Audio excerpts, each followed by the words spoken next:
ഡോക്ടറെ ഈ tongue tie റിലീസുമായിട്ട് ബന്ധപ്പെട്ടുള്ള ട്രീറ്റ്മെൻറ്റ് ഓപ്ഷൻസ് എന്തൊക്കെയാണ് നമുക്ക് അവൈലബിൾ? നമ്മൾ ഒരുപാട് ഫാക്ടേഴ്സ് കൺസിഡർ ചെയ്ത് ഒരു മൾട്ടി ഡിസിപ്ലിനറി അപ്രോച്ചാണ് ഇതിൻ്റെ ട്രീറ്റ്മെൻറ്റിന് യൂസ് ചെയ്യുക.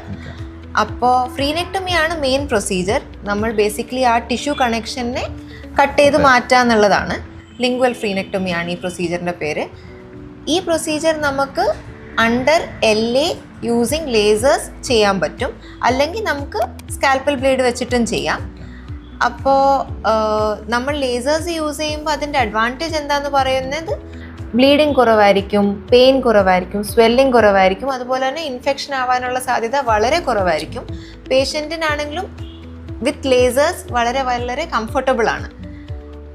ചില കേസസ് മാത്രം നമുക്ക് ചിലപ്പോൾ ചെയർ സൈഡ് ചെയ്യാൻ പറ്റിയെന്ന് വരില്ല. അങ്ങനെയാണെങ്കിൽ നമ്മൾ ഹോസ്പിറ്റൽ സെറ്റപ്പിൽ അണ്ടർ ജനറൽ അനസ്തീഷ്യ തന്നെ ചെയ്യേണ്ടി വരും.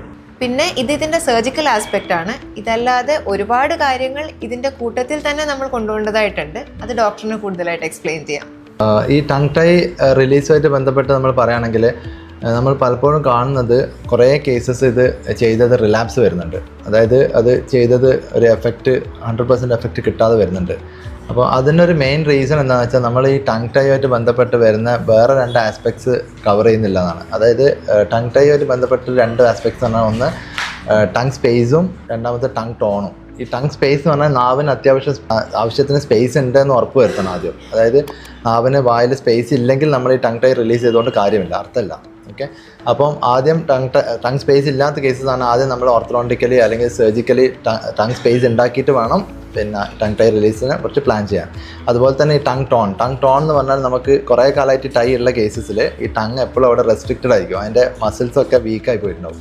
അപ്പോൾ നമ്മൾ ആദ്യം ഒരു മയോഫങ്ഷണൽ തെറാപ്പി എന്ന് പറഞ്ഞ ട്രീറ്റ്മെൻറ്റ് ചെയ്തിട്ട് ഈ ടങ്ങിനെ സ്ട്രെങ്തൻ ചെയ്യണം, എന്നിട്ട് റിലീസ് ചെയ്യുമ്പോൾ അത് കൂടുതൽ എഫക്റ്റീവ് ആവും. അതുപോലെ തന്നെ ട്രീറ്റ്മെൻറ്റ് കഴിഞ്ഞിട്ടും ഈ മയോഫങ്ഷണൽ തെറാപ്പി ആവശ്യമുണ്ടാവും.